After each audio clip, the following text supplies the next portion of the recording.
પ્રાદેશિકતામાં અનેક વિવિધતા જોવા મળે છે. આપણા ભારતના જે જુદા જુદા ઉપજૂથો છે એમની વચ્ચેના સંબંધો સહકારભર્યા અને સુમેળભર્યા હોય એ ખૂબ જ અનિવાર્ય છે. હાલમાં આપણા ભારતીય સમુદાય વિકાસમાં કેટલાક પડકારો જોવા મળે છે, જેમ કે કોમવાદ, જ્ઞાતિવાદ, નક્સલવાદ, આતંકવાદ. તો આ સમસ્યાઓને દૂર કરવા માટે રાષ્ટ્રીય એકતા સ્થાપવી જરૂરી છે. હવે આપણે વાત કરીએ રાષ્ટ્રીય એકતાની.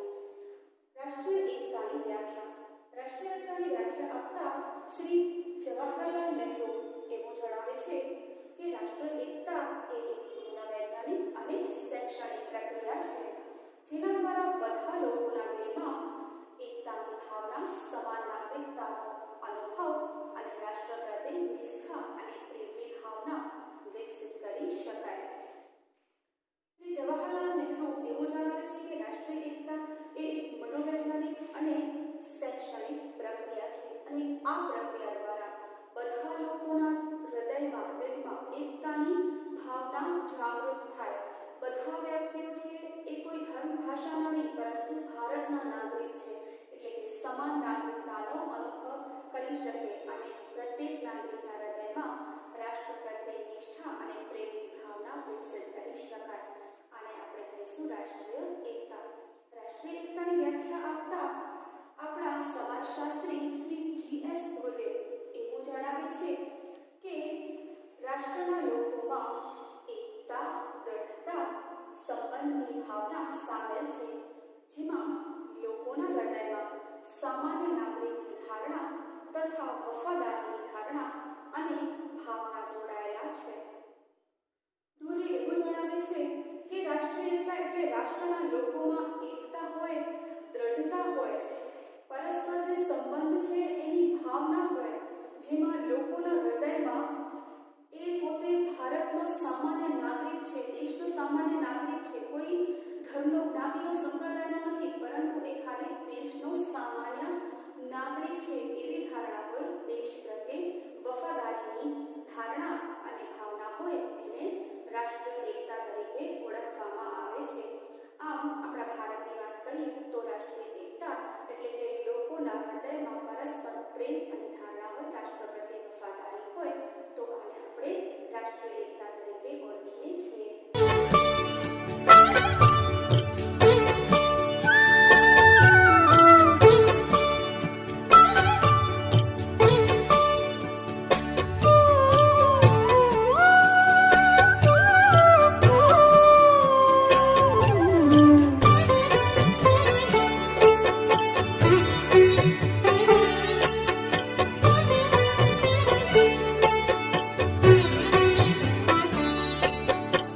अनेकता में एकता, विशेषता हमारी है.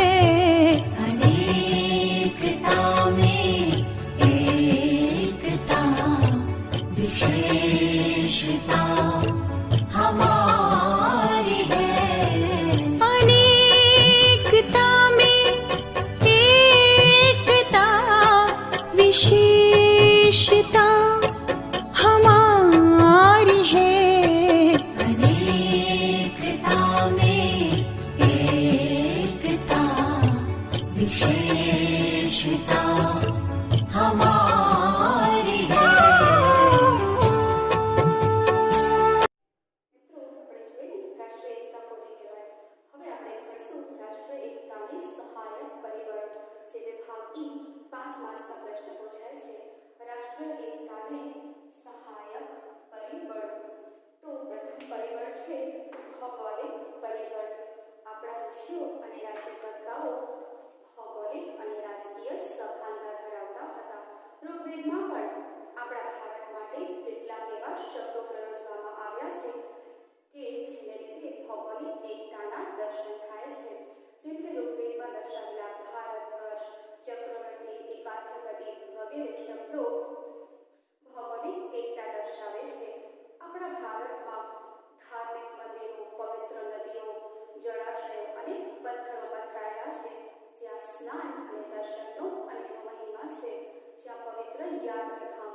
હોઈએ છીએ કે આ વર્ષે આપણે ત્યાં વેકેશનમાં ફરવા માટે જશું, નદી કિનારે જશું, દરિયા કિનારે જશું, હિલ સ્ટેશન જશું કે પછી કોઈ પર્વતો પર પર્વતારોહણ એટલે કે ટ્રેકિંગ કરવા માટે જશું.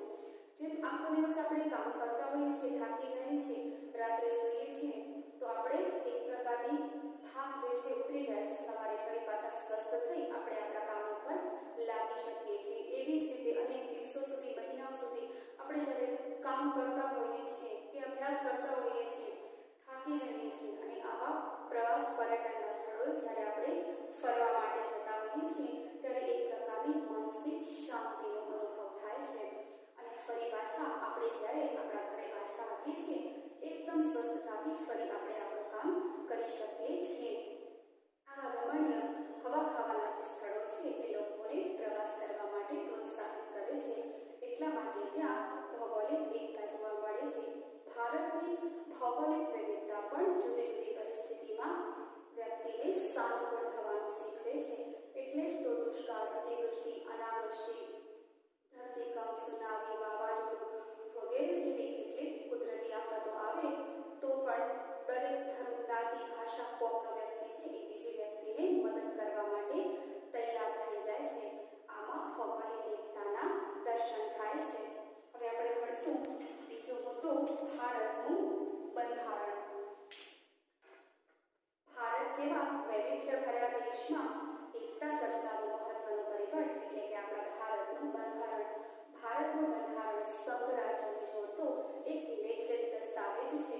આખા વિશ્વમાં આપણું બંધારણ એ સૌથી લાંબો લેખિત બંધારણ છે અને આ બંધારણને ઘડવામાં લગભગ 389 જેટલા સભ્યોએ પોતાની ભૂમિકા ભજવી છે. આ બંધારણ પૂરું થતાં 2 વર્ષ, 11 મહિના અને 18 દિવસ જેટલો સમય લાગ્યો છે અને આપણા ડૉક્ટર ભીમરાવ આંબેડકરના નેતૃત્વ હેઠળ આ બંધારણની રચના કરવામાં આવી છે. આમ આપણો બંધારણ એ દેશનો સૌથી લાંબો અને લેખિત દસ્તાવેજ છે. આપણા બંધારણના આમુખમાં સાર્વભૌમ, સમાજવાદી, બિનસાંપ્રદાયિકતા, લોકતાંત્રિક અને પ્રજાસત્તાક સિદ્ધાંતો છે. ન્યાય, સ્વતંત્ર અને સમાનતા સંઘરાજ્યના પાયા છે. જેવી રીતે કોઈ ઇમારત ઘડવી હોય અને પાયા મજબૂત જોઈએ એવી જ રીતે આપણું સંઘરાજ્ય અત્યારે મજબૂત છે, મક્કમ છે. એનું કારણ છે કે એના પાયા ન્યાય, સ્વતંત્ર અને સમાનતા જોવા મળે છે. આપણા બંધારણમાં દરેક ધર્મને આદર અને રક્ષણ આપવામાં આવે છે. વ્યક્તિના ધર્મ, કોમ, લિંગ, પ્રમાણ, જન્મસ્થળ ઉપર જે ભેદભાવો હતા કાયદા દ્વારા એના ઉપર પ્રતિબંધ મૂકવામાં આવ્યો છે. ભારતનો કોઈ ધર્મનિરપેક્ષ રાજ્ય છે જેનો કોઈ રાજ્ય ધર્મ નથી. વ્યક્તિ છે એ ગમે તે ધર્મ બોલી શકે છે, ગમે તે ભાષા બોલી શકે છે, પોતે ગમે તે જગ્યાએ રહી પોતાની ભાષા, સંસ્કૃતિ, રીતિનો પ્રચાર પ્રસાર કરી શકે છે. એટલે કે બંધારણે આપણાને આ હક આપ્યો છે. આમ આપણું બંધારણ એ પણ રાષ્ટ્રીય એકતામાં સહાયક પરિબળ છે. હવે આપણે ભણશું ત્રીજો મુદ્દો કે નાગરિકની ફરજો. મિત્રો, નાગરિકની ફરજો એ પણ રાષ્ટ્રીય એકતા સર્જવામાં પાયાની ભૂમિકા ભજવે છે. નાગરિકની ફરજોની વાત કરીએ તો આપણી પ્રથમ ફરજ છે કે રાષ્ટ્રને વફાદાર રહેવું, કે રાષ્ટ્ર પ્રત્યે આપણે વફાદાર રહેવું જોઈએ. તેના આદર્શો, સંસ્થાઓ અને રાષ્ટ્રધ્વજ, રાષ્ટ્રગીતનો આદર કરવો જોઈએ. એટલા માટે જ તો આપણા જે સૈનિકો, વીર જવાનો છે એ આપણા તિરંગા માટે પોતાના લોહીનું પણ બલિદાન આપે છે, જીવનું પણ બલિદાન આપે છે. આપણે ગમે તે સ્થિતિમાં હોઈએ, જો આપણો રાષ્ટ્રગીત ગાતો હોય તો આપણે સીધા સાવધાની પરિસ્થિતિમાં આવી જઈએ છીએ. બીજું છે કે આઝાદી માટેની લડતની પ્રેરણા આપનાર આદર્શોને હૃદયમાં સન્માનિત કરી તેને અનુસર કરવું. આપણે અત્યારે જે આઝાદ ભારતમાં શ્વાસ લઈ રહ્યા છીએ, આપણા જે ક્રાંતિ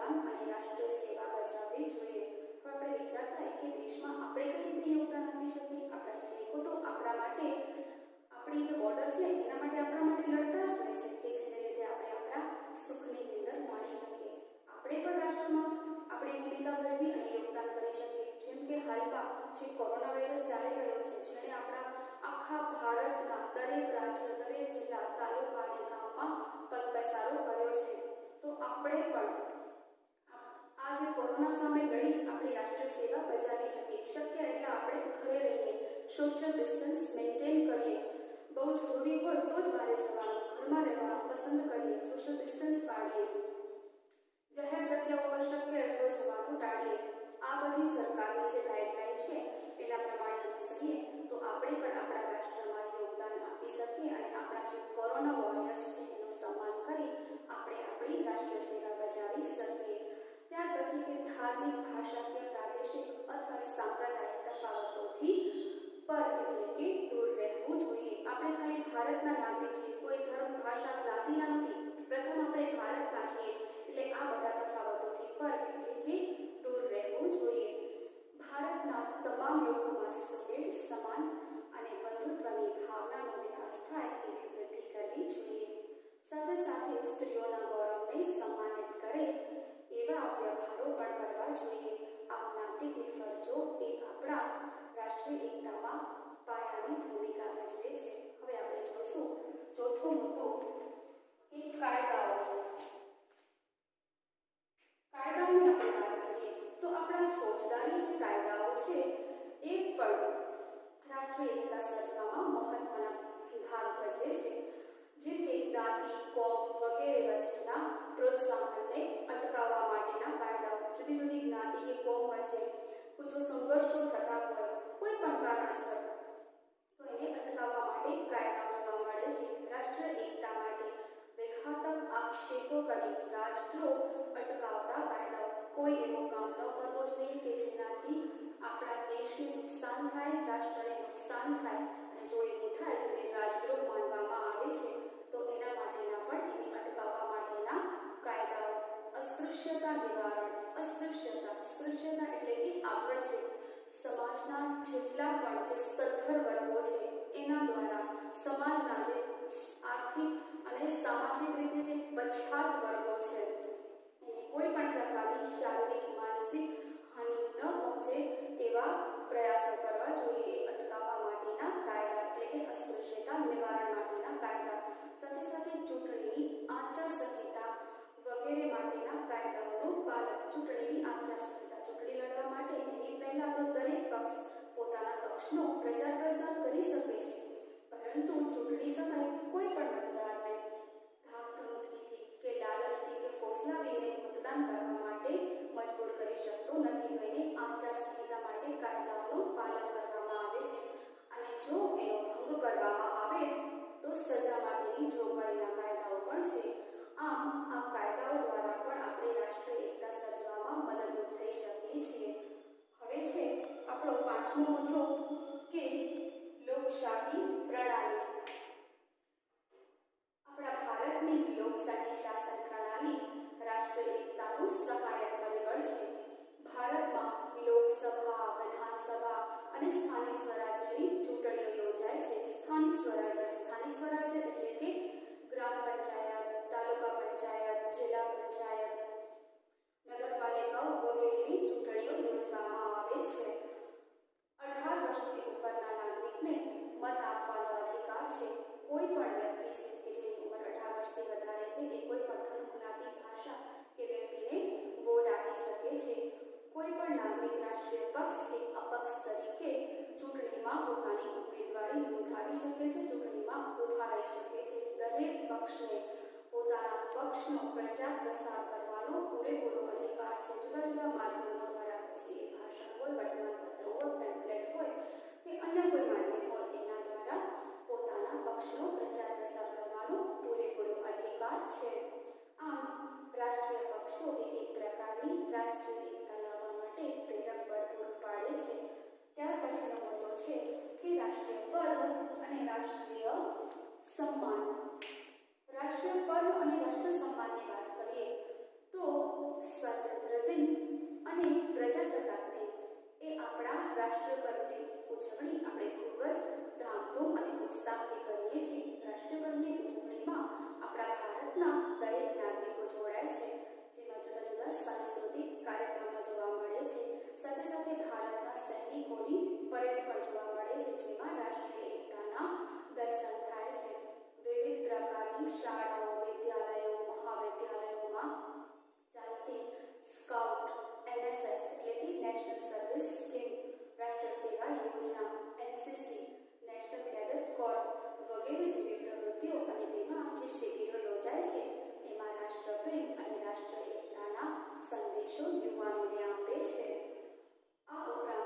વિવિધ પ્રકારના એવોર્ડ આપીને પણ રાષ્ટ્રીય એકતા જોઈ શકીએ છીએ. જેમ કે નાગરિકને સન્માન આપવા માટેના વિવિધ પ્રકારના એવોર્ડ, ભારત રત્ન, પદ્મભૂષણ, પદ્મ વિભૂષણ, પદ્મશ્રી વગેરે નાગરિકને સન્માન આપતા એવોર્ડ છે. રમતગમત માટે વિવિધ પ્રકારના એવોર્ડ પણ આપવામાં આવે છે. જેમ કે દ્રોણાચાર્ય, અર્જુન, ધ્યાનચંદ વગેરે જેવા એવોર્ડ રમતગમત માટે આપવામાં આવે છે. ત્યાર પછી આપણા ભારતના સેનાનીઓ માટે વીર ચક્ર, પરમવીર ચક્ર, અશોક ચક્ર વગેરે જેવા ભારતીય સેનાના એવોર્ડ દેશની સેવા કરવા બદલ આપવામાં આવે છે. આ ઉપરાંત કેટલાક વિશિષ્ટ વ્યક્તિઓ જેમ કે કલાકારો, વૈજ્ઞાનિકો, શિક્ષકો વગેરે વિશિષ્ટ વ્યક્તિઓને સન્માનિત કરી રાષ્ટ્રીય ચેતના ઊભી કરી શકાય છે. ત્યાર પછી આપણે જોશું સાતમો મુદ્દો કે રમતગમતની પ્રવૃત્તિઓ. ભારતમાં કે ભારતની બહાર ખેલાડી વિવિધ પ્રકારની રમતો રમી એક ભારતીય તરીકે આપણા ભારતનું પ્રતિનિધિત્વ કરે છે. વિવિધ પ્રકારની રમતો cricket, hockey, volleyball, badminton, kabaddi, કુસ્તી, બાસ્કેટબોલ વગેરે પ્રકારની રમતો રમી વ્યક્તિ એક ખેલાડી તરીકે નહીં પરંતુ એક ભારતીય તરીકે આપણા દેશનું પ્રતિનિધિત્વ કરે છે. રાષ્ટ્રીય ખેલ મહોત્સવ, આંતરરાજ્ય ખેલ સ્પર્ધા, ખેલ મહાકુંભ વગેરે રમતોના આયોજનમાં ખેલાડી ભારતીય તરીકે ખેલ દિલીની ભાવનાથી રમે છે.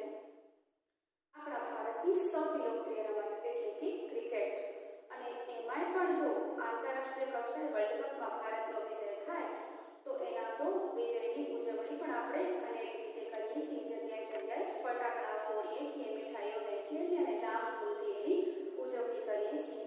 આમ રમતગમતની પ્રવૃત્તિઓ રાષ્ટ્રીય એકતા સર્જવામાં મદદરૂપ થાય છે.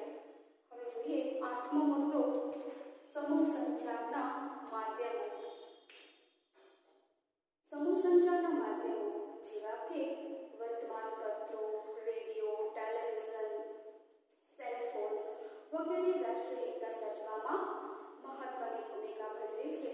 ટેલિવિઝનના કાર્યક્રમોની વાત કરીએ તો આવા કાર્યક્રમોમાં કોમી એકતા, સર્વધર્મ સંભાવ, દેશભક્તિ વગેરેને ધ્યાનમાં રાખી ધારાવાહિક, ફિલ્મ, સમૂહ નૃત્ય વગેરે દ્વારા રાષ્ટ્રીય એકતા સર્જવામાં મદદરૂપ થાય છે.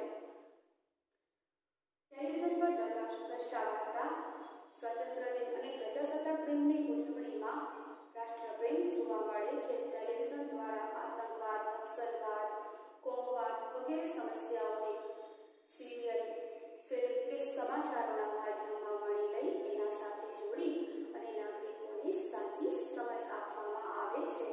આમ સંદેશા વ્યવહારના સાધનોમાં પ્રસારિત થતા કાર્યક્રમોમાં રાષ્ટ્રીય એકતા સર્જવામાં ખૂબ મદદરૂપ થાય છે. ત્યાર પછી જોઈએ નવમો મુદ્દો કે વાહન વ્યવહારના સાધનો. વાહન વ્યવહારના સાધનોની વાત કરીએ તો વાહન વ્યવહારના સાધનોએ ભારતના નાગરિકોને જોડવામાં મહત્વની ભૂમિકા ભજવી છે. વાહન વ્યવહારના સાધનોને કારણે પ્રાદેશિક વૈવિધ્ય ધરાવતા લોકો વચ્ચે આદાન પ્રદાન શક્ય બન્યું છે. આપણો ભારતીય રેલવે છે એ વિશ્વનું સૌથી મોટું રેલવે નેટવર્ક છે, જે લગભગ 1,15,000 કિલોમીટર સુધી વિસ્તરેલું છે. આપણો ભારતીય રેલવે છે એ લગભગ રોજના 23 મિલિયન લોકોને મુસાફરી કરાવે છે અને રોજના 12 લાખ ટન કરતાં પણ વધુ માલ સામાનની હેરફેર કરે છે. રેલવે એ ભારતમાં જીવાદોરી સમાન છે. એટલે રેલવેની સાથે સાથે વિમાન સેવા પણ મોટા નગરોને એકબીજા સાથે જોડે છે અને ઝડપી વાહન વ્યવહાર શક્ય બનાવે છે. નોકરી, ધંધા, રોજગાર, શિક્ષણ, પ્રવાસ વગેરેને લીધે દેશના નાગરિકો વાહન વ્યવહારના મદદથી એકબીજાની નજીક આવે છે. આમ પ્રત્યક્ષ નહીં તો પરોક્ષ રીતે પણ રાષ્ટ્રીય એકતા સર્જવામાં મદદરૂપ થાય છે. ત્યાર પછી 10મો અને છેલ્લો મુદ્દો છે પરસ્પરાવલંબન અને સંયોગીકરણ. પરસ્પરાવલંબન અને સંયોગીકરણ આધુનિક આર્થિક પ્રવૃત્તિઓમાં યંત્ર વિમાનનો ઉપયોગ વધતા જ્ઞાતિગત, પરંપરાગતના વ્યવસાયો તૂટવા લાગ્યા છે. પહેલા આપણા જે જૂના વ્યવસાયો હતા, અત્યારે જે આધુનિક યુગ આવ્યો, ટેકનોલોજી આવ્યો, એને લીધે આપણા જે જૂના વ્યવસાયો છે એ હવે તૂટવા લાગ્યા છે.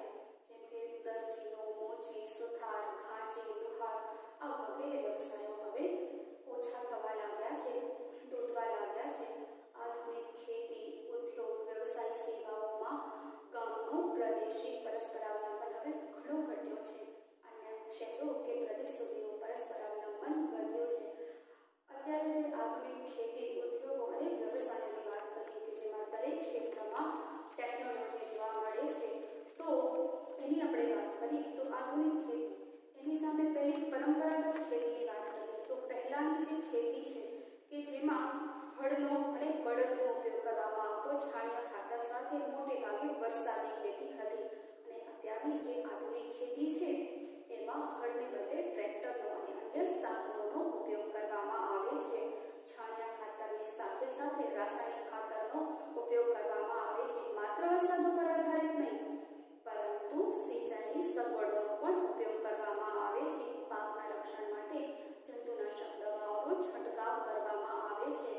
એટલું જ નહીં, પરંતુ ભૂમિનું પણ પરીક્ષણ કરવામાં આવે છે કે જેના દ્વારા આપણે જે પાક લઈ રહ્યા છીએ એના માટે આ જમીન અનુકૂળ છે કે નહીં, અને જો નથી તો એના માટે કયા એવા તત્વો ઉમેરીશું કે જેનાથી આપણે જમીન ફળદ્રુપ બનાવી શકાય. તો આ બધા જે આધુનિક ટેકનિકલ પરિબળો છે એને લીધે જે આધુનિક ખેતી છે, નવા નવા જે સાધનો છે, ઓજારો છે, ટેકનોલોજી છે, એને લીધે આપણા ઉદ્યોગ અને વ્યવસાયની સેવાઓમાં પહેલા જે ગામનું અને નાના શહેરોનું પરસ્પર અવલંબન હવે ઘટ્યું છે અને મોટા શહેરો અને પ્રદેશોનું પરસ્પર અવલંબન વધ્યું છે. જે સ્થાનિક સાધનો મળતા નથી એના માટે દૂર જવું પડે છે. સામાજિક, સાંસ્કૃતિક, શૈક્ષણિક પરિબળોના કારણે સ્થાનિક સંયોગીકરણના બદલે હવે દેશના શહેરો પ્રદેશો સાથે સંયોગીકરણ સાધવા માટે આપણે અનુકૂળ થવું પડે છે. જેમ વેકેશન ખુલે અને જૂન મહિનામાં વિદ્યાર્થી અને બાળકો વચ્ચે માહિતીની પરસ્પર આદાન પ્રદાન થાય પ્રત્યક્ષ, એની જગ્યાએ આપણે અત્યારે માહિતીનું આદાન પ્રદાન તો થાય જ છે, શિક્ષણ તો ચાલુ જ છે, પરંતુ અહીંયા પ્રત્યક્ષથી પરોક્ષ માધ્યમ દ્વારા, ઓનલાઈન માધ્યમ દ્વારા, એટલે આપણે અનુકૂળ તો થવું જ પડે છે.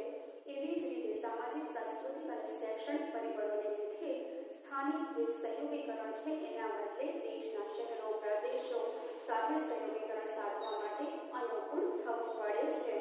વર્તમાન સમયમાં અનેક વ્યવસાયોમાં હિન્દુ મુસ્લિમોનું પરસ્પર અવલંબન જોવા મળે છે, જેમાં રાષ્ટ્રીય એકતાના દર્શન કરાવે છે.